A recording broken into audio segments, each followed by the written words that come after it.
Fala pessoal, tô aqui na Flórida. Faz um tempinho que eu não faço um vídeo mais longo aí com vocês, principalmente devido à viagem que a gente fez para o Oriente Médio junto com o Flávio, né? Mas eu queria começar justamente por aí, destacando que o Flávio, ele não é presidente da República. E o normal é o quê? É presidente encontrar com o presidente, né? E o Flávio, ele se encontrou com o primeiro-ministro de Israel, com o primeiro-ministro do Bahrein, né, com várias outras autoridades. Só não encontrou com os líderes do Emirados Árabes Unidos, que é o país que abarca 7 Emirados, dentre eles os mais famosos, Abu Dhabi e Dubai.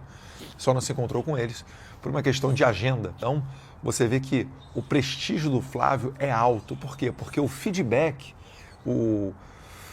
aquilo que ainda está na mente dessas lideranças mundiais é de um governo Bolsonaro sem corrupção, de alguém que você pode confiar, que você pode lidar, que dá para fazer uma relação duradoura. E eu posso te garantir que muitos deles lamentam que o Jair Bolsonaro não seja o presidente da República, porque o Lula ele conseguiu uma façanha de irritar toda a comunidade internacional. Então, por exemplo, no Oriente Médio, a principal questão ali não é o conflito Israel-Palestina. A maior preocupação daqueles países é o Irã, onde tem um maluco no poder, né? O Ali Khamenei, e essas pessoas elas acreditam que se explodir é algo que pode te levar para o paraíso, para o céu. Eles são o único país do mundo que são liderados por pessoas deste tipo. É por isso que é importantíssimo que eles não tenham armas nucleares ou armas de destruição em massa. E nessa região, onde o Irã é o principal problema, todos, judeus, árabes ou as minorias cristãs mesmo, todos eles querem uma mudança de postura do Brasil, porque enxergam no Lula não alguém que tem um discurso pró-árabe, não. Quem acha isso está errado, está equivocado. Eles não gostam do Lula porque o Lula tem um discurso pró-Hamas, pró-Hezbollah, que são os grupos que bombardeiam refinarias no Emirados Árabes, refinarias na Arábia Saudita, que causam caos no Iêmen. Então, a comunidade do Oriente Médio não está satisfeita com o Lula. Se você for para a Europa, por exemplo, o Lula tomou parte numa guerra entre Rússia e Ucrânia. O Brasil sempre se manteve como? Numa posição neutra. E me admira até os diplomatas do Itamaraty não conseguirem trabalhar essa pauta dentro do governo. Porque sempre se dizem, né, da escola de Rio Branco, da neutralidade brasileira. Vale lembrar o discurso de Rui Barbosa, em 1917 ou 18, onde ele deixa bem pontuado que neutralidade não pode se confundir com omissão. Quando ele falava sobre o Brasil participar ou não da Primeira Guerra Mundial. Se não me engano, foi no evento de bicentenário centenário da independência da Argentina. Mas enfim, então o mundo inteiro está sedento por mudança. Se nós olharmos para a América Latina já foi toda pintada de vermelho com Foro de São Paulo, no momento em que você tinha lá Tabaré Vázquez no Uruguai, Lula no Brasil, Néstor Kirchner na Argentina, Bachelet no Chile, Evo Morales na Bolívia, Correia, né, no Equador. O único que não era de esquerda nesse fuzuê todo era o Álvaro Uribe lá na Colômbia, o cara que quase acabou com as Farc, de tanto combater e bombardear esses narco-guerrilheiros. E agora, como é que está a América Latina? Você tem na Argentina o Milei, o Uruguai ainda é centro-esquerda, mas no Paraguai, depois do Marito de direita, seguimos na direita com o Santiago Penha. No Equador, você tem o Noboa.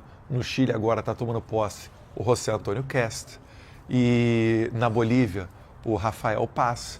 Então, está tudo mudando. Peru também, daqui a pouquinho vai ter eleição. E a Colômbia e o Brasil vão ter eleição esse ano. A Colômbia vai ser em maio e o Brasil será em outubro. Então, você vê que o mundo inteiro está mudando. E nessa mesma pegada, aproveitando o gancho, para falar agora especificamente de Portugal, não interprete como uma derrota do André Ventura na eleição para presidente em Portugal, que ocorreu esse domingo passado agora. Foi uma grande vitória do Chega. Estava vendo, vou deixar para vocês aí esse quadro da evolução da votação do Chega em eleições legislativas e depois na eleição presidencial. O Chega, ele é um partido recém-criado. É um partido que não tem 20 anos de existência, muito jovem. E já chegou a furar a bolha. Por quê?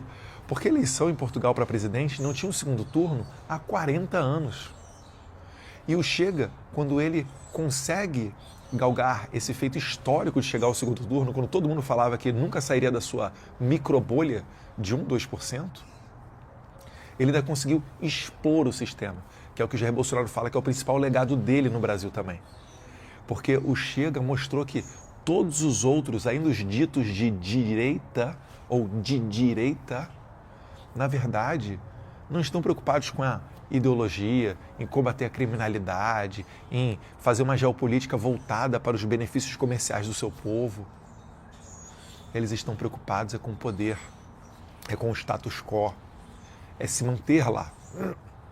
Então essa eleição de Portugal, ela mostrou que a grande disputa não é entre direita e esquerda, mas sim entre establishment e anti-establishment.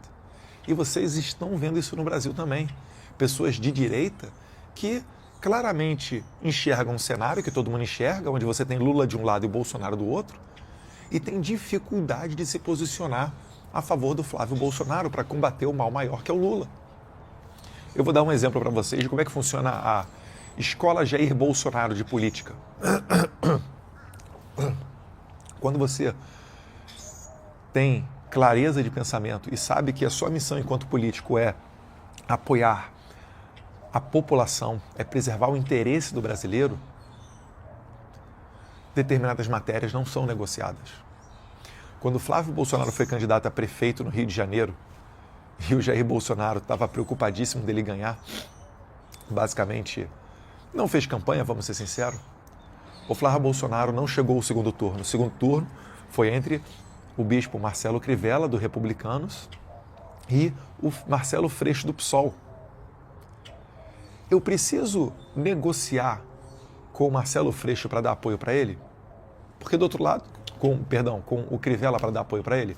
Porque do outro lado está o Marcelo Freixo.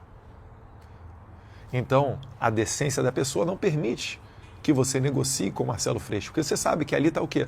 Está a sexualização das nossas crianças na escola, está a lavagem, né, cerebral para doutrinar as crianças na escola com pensamentos que são e condutas e valores que são diferentes dos pais, está a liberação de droga, está em mais morte de policial, enfim, está tudo que há de pior no mundo. Ou você acha que a sua família e você vão prosperar cheirando cocaína, fumando maconha e sem a polícia na rua para garantir a tua segurança? Só para se dar esses exemplos. Então o que o Jair Bolsonaro fez? No dia seguinte, domingo foi a eleição do segundo turno, segunda-feira sedimentado o resultado, Flávio Bolsonaro não estava no segundo turno, tinha gente do partido do Bolsonaro que queria, não, vamos esperar, ele não estava no PL não, tá? Estava em outro partido. Não, vamos esperar, vamos sentar, vamos negociar com o Crivella e tal. O que o Bolsonaro fez? Negativo. Eu tenho a minha bússola moral correta, eu tenho uma clareza mental do que é certo e o que é errado. Marcelo Freixo é errado, é o PSOL. E ele declarou apoio ao Marcelo Crivella. Vejam bem, o Crivella não era uma pessoa do nosso partido, o Crivella ele não era uma pessoa assim tão próxima, é claro que compartilhamos muitos valores, né, um cristão, mas o Bolsonaro espontaneamente já declarou esse apoio. Então, quando a gente entra na política, a gente entra para isso. Graças a Deus o Bolsonaro conseguiu expor o sistema, tal qual o André Ventura está fazendo com o Chega lá em Portugal. E aí vem um outro assunto interessante, porque eu falei de Chega. O Chega foi criado entre 2015 e 2018, mais ou menos, se eu não estiver equivocado. Mais ou menos ao mesmo tempo do Vox da Espanha. E também, né, é um partido novo, tal qual o La Libertad Avanza do Javier Milei, que já é presidente, como o partido republicano do José Antônio Cash, que agora foi eleito presidente. E também tem o pessoal na Inglaterra, dos reformistas do Reino Unido, que o Nigel Farage criou esse partido depois do Brexit. Deus quiser, será primeiro-ministro do Reino Unido. Então é importantíssimo que você tenha um partido, né? Esses atores que eu falei, eles acabaram criando o seu próprio partido, mas isso mostra como é que o mundo está mudando, né? O Partido Liberal, o PL, tem que estar atento nessa guinada mundial para não se deixar levar por aquela... Eu não vou nem chamar de velha política porque é pejorativo, mas para se orientar e se modernizar no campo das ideias partidárias. porque senão vai ficar para trás. Eu acho que o PL tem dado, né, avanços nesse sentido e tem um longo campo a percorrer ainda, né?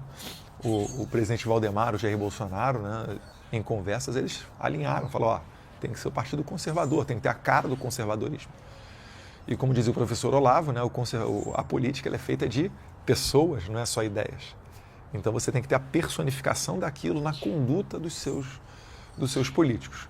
Bem, mas enfim, fazendo esse vídeo aqui para deixar no YouTube, pedindo para você já curtir, deixar aquele joinha, seguir também, se inscrever. É importante que você se inscreva no YouTube, porque é o momento que a gente tem para ter esse bate-papo mais franco, mais longo.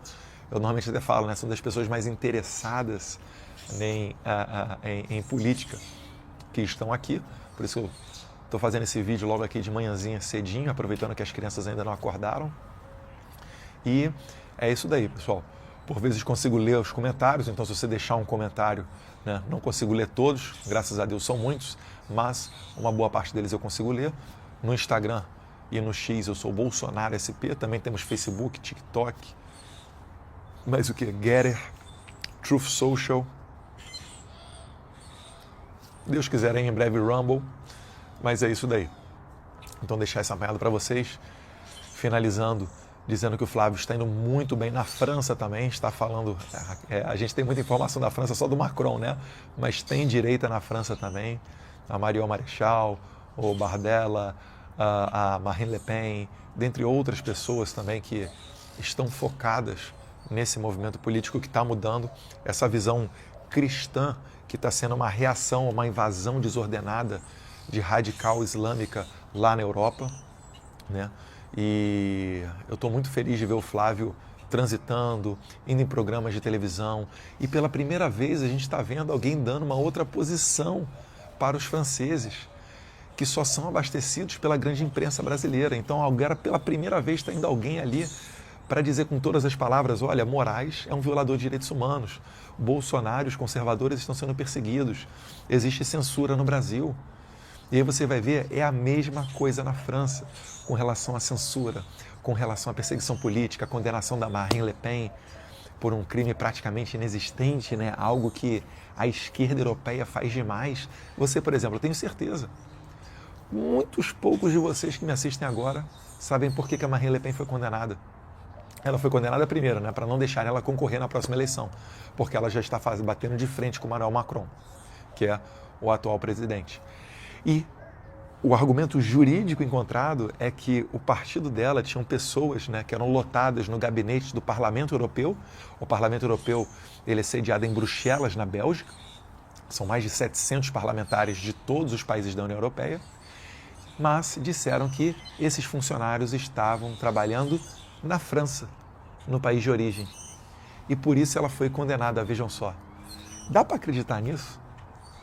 Agora, essa prática, você nunca viu ninguém da esquerda sequer ser investigada por conta disso. Mas os europeus falam que é algo muito comum. Enfim, é aquele tipo de coisa, né? Você até passar perto de baleia com jet ski e vira investigação, isso daí é até um bom sinal, né? Um bom sinal de que não tem corrupção. Um abraço a todos vocês, fiquem com Deus.